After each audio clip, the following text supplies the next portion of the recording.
Good afternoon, I'm Milton Walker with the Midday News. A special welcome if you're watching on onespotmedia.com. A reminder as well that you can download our One Spot Media app in the Google Play Store or the App Store. That's the number 1, followed by the word Spot and Media. Member of the opposition People's National Party, Dr. Fenton Ferguson, is defending the National Security Minister, Robert Montague, who has come in for strong criticism from members of the public and the opposition regarding the crime situation. However, Dr. Ferguson says both political parties are to be blamed. TVJ's Shamela Mitchell reports. Murders committed in 2017 and more than 100 since the start of the year. Member of the opposition, People's National Party, Dr. Fenton Ferguson, says there is no doubt the country is bleeding. However, he does not think the National Security Minister, Robert Montague, should be blamed. There is no doubt that what is taking place cannot be allowed to continue. There's absolutely no doubt that with what has happened in 2017 and the trend we have seen, Minister, in 2018, I personally believe it is unfair that the burden of all of this could be placed at the feet of the minister. Dr. Ferguson says in his view, he believes that all Jamaicans should take responsibility. And it is not fair either to put it at the feet of a commissioner. Because while leadership is always important, whether at the ministerial level or at the level of the JCF or the Jamaica Defense Force, the fact is that where we are now has taken us decades, both administration, to get here. Despite being in opposing political parties, Dr. Ferguson says he maintains a good relationship with Minister Montague. He says now is not the time to play politics. The interests of the country must be priority. Jamaica is our country. We can't be talking about Jamaica land we love. And at the political level, we continue to be tribalist and divided, especially on matters of crime, health, and education. Shamela Mitchell, TVJ News. A businessman was hospitalized after 2 armed men attacked him at the Spartan Gym on Lady Musgrave Road in St. Andrew this morning. It's reported that the businessman, Uriel James, was in his silver Honda Civic in the parking lot of the gym when 2 men approached the vehicle and started shooting. Eyewitnesses say the men were dressed in construction gear. Mr. James was injured in the incident. However, he managed to drive himself to a medical facility. The 2 gunmen were apprehended by a team from the private security firm, King Alarm. The police were alerted and the men were taken into custody. The police say they recovered a Ruger pistol, a Glock pistol and 22 rounds of ammunition from the men. An elderly man was found dead in a gully on Spanish Town Road on Thursday. The man who is yet to be identified was discovered by students on Wednesday. However, no action was taken to rescue the man. The following day, the students checked and they noticed that the man was still in the gully. The police were called, however it was too late. By the time the man could get any assistance, he was already dead. A woman has been arrested after police seized a firearm and ammunition which was found in her possession. The weapon was seized while the Maypen police was conducting an operation in Park Hall, Frankfield, on Thursday. Reports indicate that about 7:30 in the morning, members of the security forces acting on intelligence, conducted a search of a house which was occupied by a female. During the search, the female allegedly threw an object into a washing machine. An officer retrieved the object, which was found to be an Arcus 9mm pistol with a magazine containing 13 9mm rounds of ammunition. State Minister in the National Security Ministry, Colonel Charles Jr., has outlined what he described as positive results from the state of emergency in St. James. He told yesterday's sitting of the Senate that over 12 illegal guns and over 225 rounds of ammunition have been seized. In addition, over 527 persons were were detained. Among the persons detained are 12 wanted men connected to serious crimes, including murder and shooting. The security forces have also advised, Mr. President, that several more of those persons detained are strongly believed to be connected to gangs in St. James and across the country. There are currently, based on advice, 16 persons remaining in custody, some of the persons subject to further investigation. Meanwhile, opposition Senator Floyd Morris called for bipartisan support in fixing the social issues that lead to crime. My hunch is that because of the significant deterioration in terms of social infrastructure and the fact that some of the issues that should have been addressed after slavery was abolished have not been fundamentally addressed, we are having these problems today. And I am urging members that we do a detailed analysis of it and come up with an action plan. Do the right thing. That's the cry of Shadow Minister of Justice, Senator Donna Scott Motley of the People's National Party.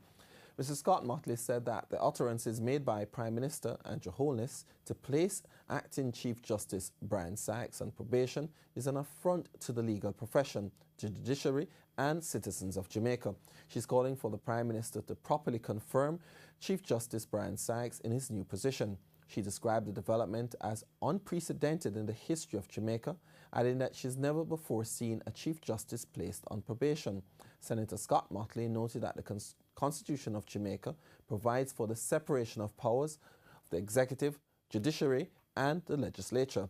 She argued that the appointment of Justice Brian Sykes to act in the position of Chief Justice of Jamaica effectively undermines that principle. She argued that the Chief Justice presides over the Judicial Services Commission, which appoints members of the judiciary, and it's untenable that a person in whom such authority is vested is placed in a position where he is uncertain of his own security of tenure. The administration of the Percy Junior Hospital in Manchester are relieved this afternoon following the handing over of its refurbished rainwater harvesting facility in Glencoe, Spalding. TVJ's O'Shane Masters has the details. A $5 million investment by Caribbean Cement to refurbish the cracks you see in this rainwater harvesting facility for the Percy Junior Hospital in Manchester. The hospital provides medical care to approximately 143,000 persons per year in all service areas. Since the inception of the hospital in 1945, an area was established, which is where we are now, for rainwater harvesting, to be used as the main source at that time. Over the years, catchment area has deteriorated, causing significant reduction in the water supply available from this source. The hospital has faced many challenges over the years. However, regular water supply remains one of its most constant challenges. These large cracks have been costing the hospital millions of dollars to repair. In fact, over $7 million annually. But the issue is no more, as Caribbean Cement Company has used a special technology to see the cracks in the surface of the catchment area. Together with its two other catchment facilities, the tanks have a capacity of 750,000 gallons, which represents 90% of the hospital's demands. Member of Parliament for North East Manchester, Audley Shaw, says a model that has been created at the hospital can be a catalyst for many other governmental and non-governmental agencies across the island. He also made mention of another project that can also be undertaken at the hospital. I'm here thinking of another project to help to fund the electricity bill at the hospital. We have this for water to supply 90% of our needs. And now we have enough space to put up one or two lovely wind turbines right up here. It would not be beautiful? What a model. O'Shane Masters, TVJ News. In news overseas, President Donald Trump, hopeful that a controversial Republican memo about the FBI might undermine the Russian investigation, appeared poised to allow the documents release.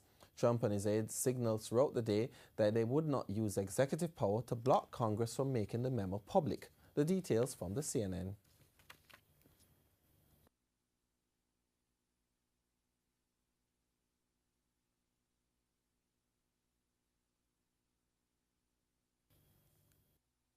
Is furious about this statement that the FBI put out last night, calling for that memo to not be released.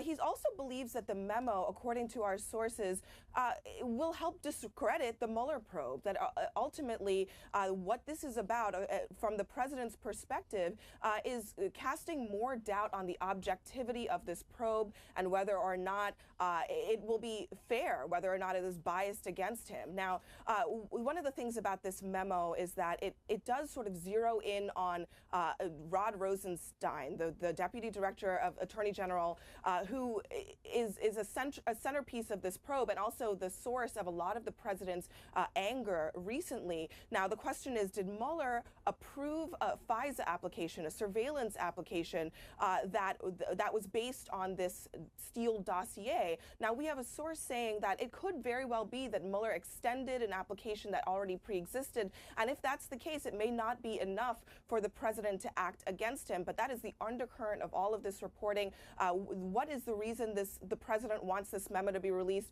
Our sources say it is because of the Mueller investigation, because he believes that it will help undermine the credibility of the investigation, essentially, that he will be treated fairly at the end of the day.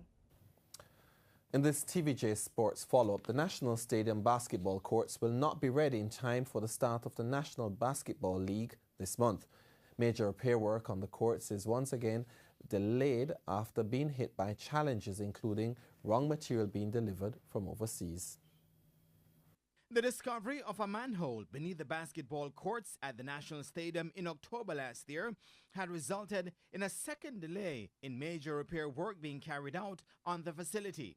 It was hoped that the courts would have been ready for January with the sewage issue sorted out, but the National Water Commission still has minor work to do. The Water Commission has indicated that it will take another couple of weeks to actually complete everything that they have to do in terms of surface restoration.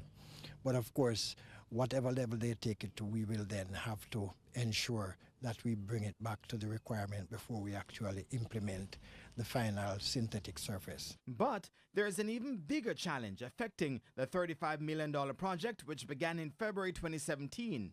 A second tender process to acquire the synthetic surface for the facility also fell through after being initially approved. One of the requirements is that the supplier has to provide us with documentation that this surface has been used successfully in a number of places, and they have not been able to prove that to us. Secondly, we are insisting that the Basketball Association feel completely satisfied. They looked at what came. They didn't really express dissatisfaction, but they didn't express satisfaction.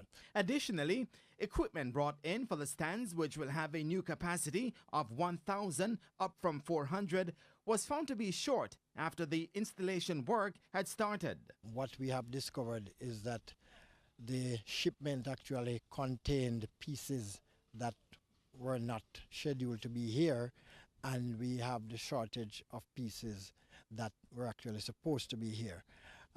We have been in touch with the suppliers and their local agents. We have just completed an inventory process, and we are effectively sorting that out so that we will get the pieces that we need. So, how will this affect the National Basketball League scheduled to begin on February 10? They will be utilizing as much as is possible the indoor facility, particularly the National Arena, for the southern aspect of it. As you know, the NBL has the southern, the eastern, the central, and the western. So the southern is where up here would be concerned about. A June date has now been earmarked for the completion of the project. And that's Midday News. I'm Milton Walker. Join us at 7 for primetime news on behalf of the news, sports and production teams. Good afternoon.